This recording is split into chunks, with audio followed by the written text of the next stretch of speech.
Hey, what's up guys? It's your boy Speed here, and today we're going to be talking about the top 5 position 5s. You guys really seem to enjoy the core tier list, but I thought the video was a little bit too long and I'd rather break it down per role in the future just because of the fact that I feel like if you're watching one of these tier list videos, you're probably watching it for your role. Now I'm sure there are players who are flex players and they just want to know everything, but today let's cover the top 5 position 5s and break it down. Tomorrow I'll be covering the top 5 position 4s, so if you're interested in that, I recommend you subscribe to our channel, like this video, and let's get into it. And also another quick thing, so I just want to let you guys know that the Gamely website is 50% off right now if you use code DOTA733. I'm saying that because over there I'm covering every build I want to talk about. Yes, I want to do that on YouTube, and I will be making plenty of videos here on this YouTube channel, but I can't cover everything on YouTube. There's just too much to talk about. So a lot of the videos, a lot of the discussions and builds that I want you guys to try are going to be over on the website. I'm going to be posting over there 2 videos a day, a lot of videos to check out. And so yeah, go subscribe. All right, so I want to start off with honorable mentions. These are 2 heroes that are really broken in the pro scene, and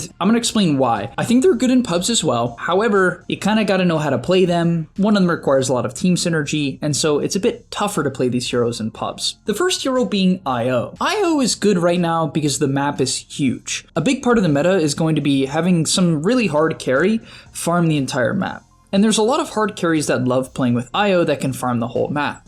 For instance, we have something like Slark. IO Leshrac is completely broken.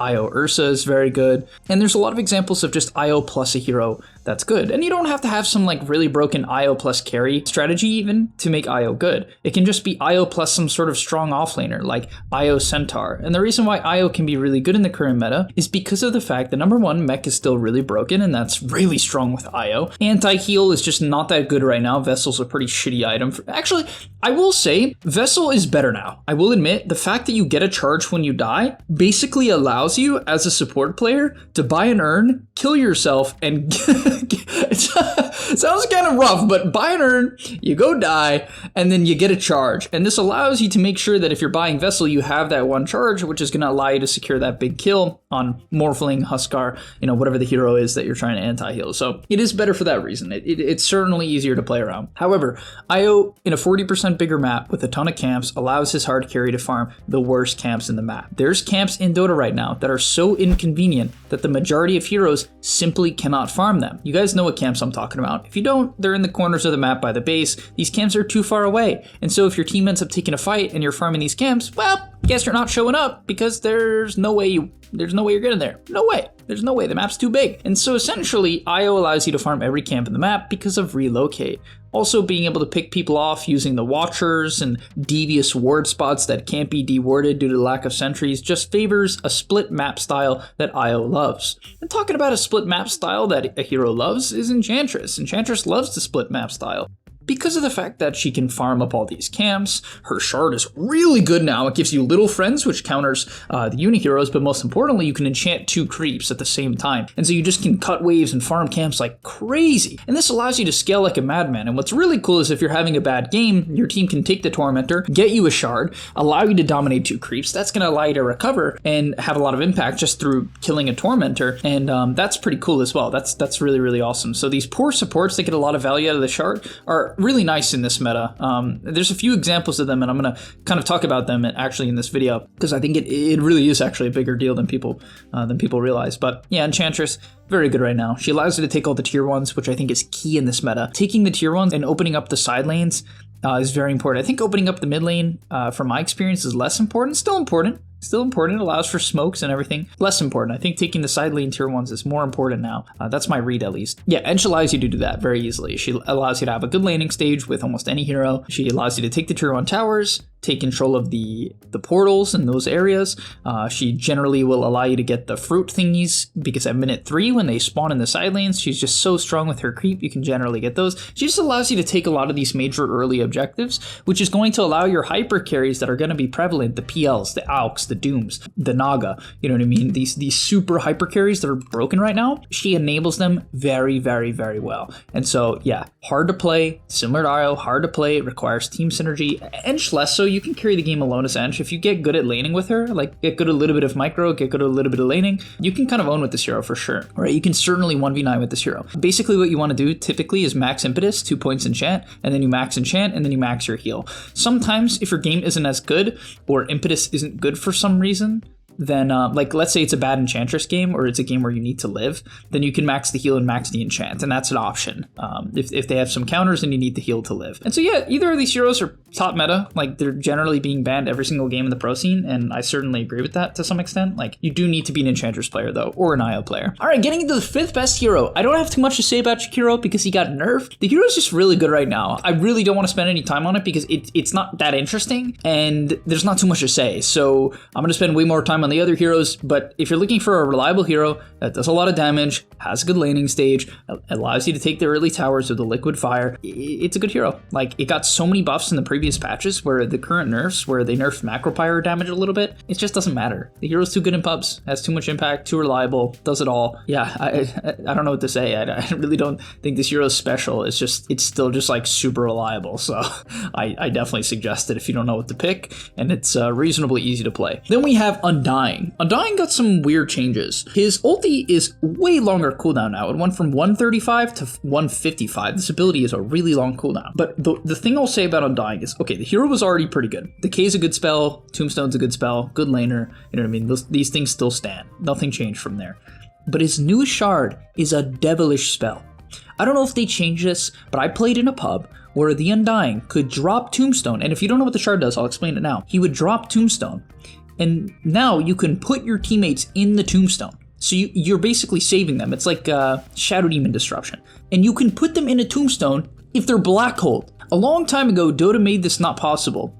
A lot of the major save spells don't work against black hole. For instance, Tusk Snowball. You cannot use it on someone being black holed or chronoed. Apparently, Undying Tombstone just breaks all the rules of Dota, and you can save anyone from anything. And what's really cool is Undying, even though he can get pretty farmed because he often can live in team fights due to his high strength and his ulti, and because of the fact that Decay with the level 10 talent's a pretty good farming tool, he's still often, if you're not having a good game and you're just kind of feeding, you'll be lowest net worth. And then you get the shard from the Tormentor and you feel pretty good. You're like, oh, okay, I have a lot of impact now. I dropped the Tombstone, someone's getting bursted. I just Tombstone them. I saved them. The Tombstone starts racking up all the, because if you're using it as a save, it's also going to end up being a good Tombstone most of the time, right? Because people are probably going on that person. So yeah, it's just a really cool shard. It has a lot of practicality. It's one of those things that like seems like a meme, but it's certainly not. And so yeah, this hero looks really good for those reasons, and it definitely wins pubs. All right, then we have Ancient Aberration, which is so awesome for me to say because I feel like for a long time this hero has been underrated, undervalued, but it got some really key changes that certainly make it a better hero,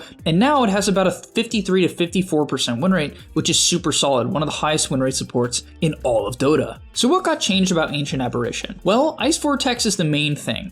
Basically, Ice Vortex used to do damage with the shard. Okay, so basically, it used to do 40 damage per second when you bought the shard. Now, when you max it out, it does 36 damage. And so technically, it's a small nerf, but this is generally the ability you want to max out. And now, it's just an insane ability to max. Like, Ice Vortex is one of the highest value spells in Dota now, by far. Like bar none, this ability is top tier. It does so much. On a 4-second cooldown for only 70 mana, which is not bad. If you buy mana boots, you won't have mana problems. Well, unless you're literally spamming it, then you will.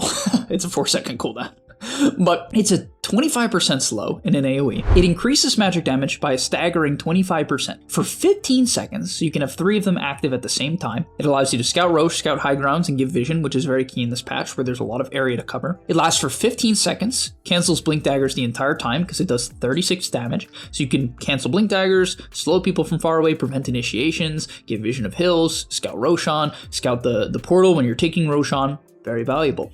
And you can push creep waves and kill people because it does 36 damage. And not only does it do 36 damage, it does 36 basically pure damage because you're amping magic damage by 25%. So assuming the enemy doesn't have a cloak or a pipe or an oculet bracelet, it's going to do 36 pure damage. It's magic damage, but you get the point. It does a lot of damage, and it amps up all of your teammates' damage. So the build is very simple on AA. In the laning stage, you take 1 point in Chilling Touch at level 1. It's only 30 mana to hit them from very far away and allow you to trade better due to the slow duration. Then at level 2, typically you're going to take Cold Feet. I've seen some people take Ice Vortex because 12 damage per second is nothing to scoff at, and it's really obnoxious. You like put it down where the safe laner wants to last hit, and basically it kind of just zones them off the wave because like you don't want to stand in 12 damage per second. Like it's not going to insta-kill you by any means. It's not crazy, but it's pretty good. And so, yeah, I'm just a big fan of this hero. And so what's really cool about this hero is when you get the Shard, which you're almost inevitably going to get from the Tormentor, because this hero, even though it can farm with Ice Vortex, it doesn't farm that fast. So typically, let's say you're the poorest hero in the game, you get your Shard,